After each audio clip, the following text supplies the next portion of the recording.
জনতা party BJP এ রাজ্যে এসে পৌঁছেছে, তাই এর প্রতিরোধ করতে হবে। একটা সাম্প্রদায়িক দল এবং সিপিএম এর হারমাদের পরও যদি কোনো ভাষা থাকে, সেই দল আমাদের পশ্চিমবঙ্গকে অস্থিরতা সৃষ্টি করছে।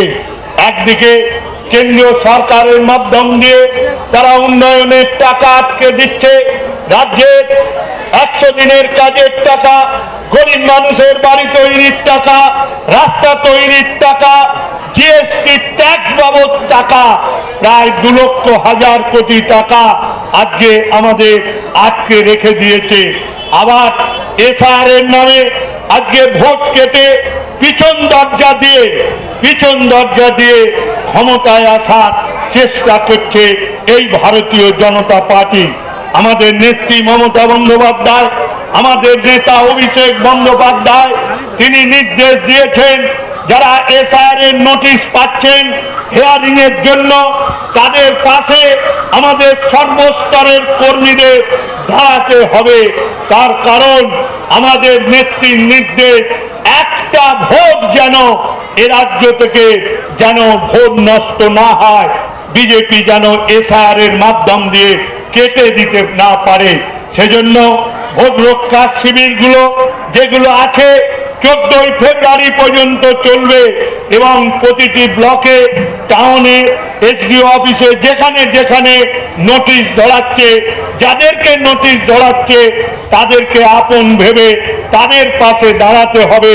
কোনো রাজনৈতিক রং দেখে নয়, নেত্রী মমতা বন্দ্যোপাধ্যায়ের নির্দেশ, সমস্ত ভোটারকে আমাদের রক্ষা করতে হবে, এটুকু জেনে রাখবেন।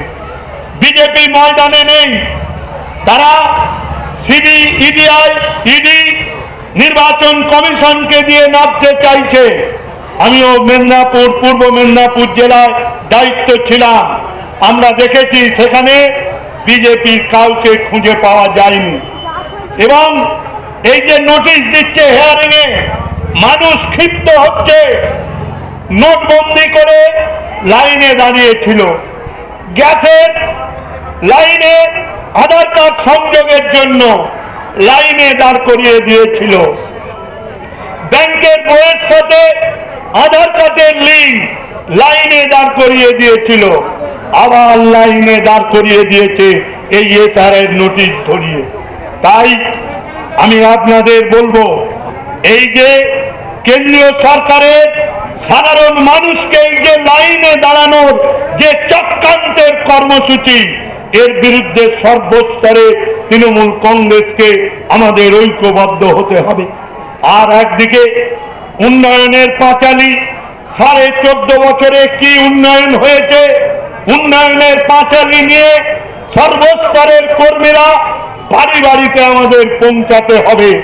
একদিকে সিপিএম কি করেছিল, কি করতে পারেনি, আমরা কি করেছি, এটাকে জানানো, কেন্দ্রের জনবিরোধী নীতি, বঞ্চনা, বাঙালি বিদ্বেষের কথা আমাদের মানুষকে তুলে ধরতে হবে। আর পাশাপাশি জন্ম থেকে মৃত্যু পর্যন্ত প্রকল্প এ রাজ্যের মুখ্যমন্ত্রী করেছেন, এটা মানুষের কাছে তুলে ধরতে হবে।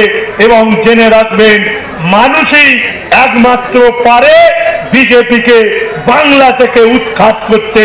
তাই এই বাংলার মানুষকে বিজেপির বিরুদ্ধে ঐক্যবদ্ধ করে বিজেপির বিরুদ্ধে আমাদের লড়াইয়ে সামিল হতে হবে, এটুকু জেনে রাখবেন। তারা বিজেপিকে গালাগাল দিতে ফিরছে, এটুকু জেনে রাখবেন, বাংলার মানুষ এটা ভালো চোখে দেখবে না। তারা ভেবেছে এটা মহারাষ্ট্র, তারা ভেবেছে এটা দিল্লি, তারা ভেবেছে এটা হরিয়ানা, তারা ভেবেছে এটা বিহার। ওদের জানা রাখা দরকার যে আমাদের একজন নেত্রী রয়েছে যার নাম মমতা বন্দ্যোপাধ্যায়। ওদের জেনে রাখা দরকার আমাদের একজন লড়াকু নেতা রয়েছে যার নাম অভিষেক বন্দ্যোপাধ্যায়, এটুকু জেনে রাখবেন। যারা বাঘের বাচ্চা, চোখে চোখ রেখে কথা বলে, দাঁতে দাঁত রেখে আজকে বিরোধীদের জব্দ করে, অর্থাৎ তারা ভুলে গেছে যে এখানে দুজন নেতা, একজন নেত্রী, একজন নেতা রয়েছে। তাই আমি অনুরোধ করব, বছরের শুরু 26 সাল, এই 26 সাল আমাদের নেত্রী বলেছেন উৎসব নয়, এই জানুয়ারি ফেব্রুয়ারি উৎসবের মাস। এখন উৎসব আমাদের ভুলে যেতে হবে। লড়াই একটাই, বিজেপিকে উৎখাত করা। এবং জেনে রাখবেন, এই লড়াইয়ের পর 2026-এ রাজ্যের মুখ্যমন্ত্রী মমতা বন্দ্যোপাধ্যায়কে চতুর্থবারের জন্য অধিষ্ঠিত করে তবেই আমরা একযোগে উৎসবে সামিল হব। বিজেপি বধের উৎসব, তার নাম হবে আগামী দিন। তাই আমি জেলা সর্বস্তরে কর্মী নেতৃত্বকে আমি বলবো যে আপনারা সকলে মিলে একজোট বেঁধে এই প্রচারগুলো আপনাদের সংগঠিত করতে হবে। আজকের 69তম আকবরাল খালির খন্দকারের জন্মদিন। এই জন্মদিনে আমরা আজকে শপথ নিলাম হুগলি জেলার মাটি থেকে বিজেপিকে উৎখাত করে 18টি আসনে আমরা তৃণমূল কংগ্রেস জিতিয়ে মমতা বন্দ্যোপাধ্যায়, অভিষেক বন্দ্যোপাধ্যায়কে উপহার দেবো। এটাই হচ্ছে আমাদের আজকে দিনের শপথ। দাদা, কালকে অমিত শাহ সফর নিয়ে কি বলবেন? দেখুন, ভোট যখন আসে আপ ডাউন ক্রিকেটে সব পরিযায়ীরা যাতায়াত করে, ঠিক পরিযায়ী নেতারা যাতায়াত শুরু করেছে। যত নির্বাচনের দিন আগে আসবে তত বাড়বে। ওরা যত আসবে বাংলার তত মানুষ ঐক্যবদ্ধ হবে এবং তৃণমূল কংগ্রেসের হাত শক্তিশালী হবে। ভোটার লিস্টে নাম থাকার পরেও দেখা যাচ্ছে যে বহু বৃদ্ধ মানুষদেরকে লাইনে দাঁড়াতে হচ্ছে।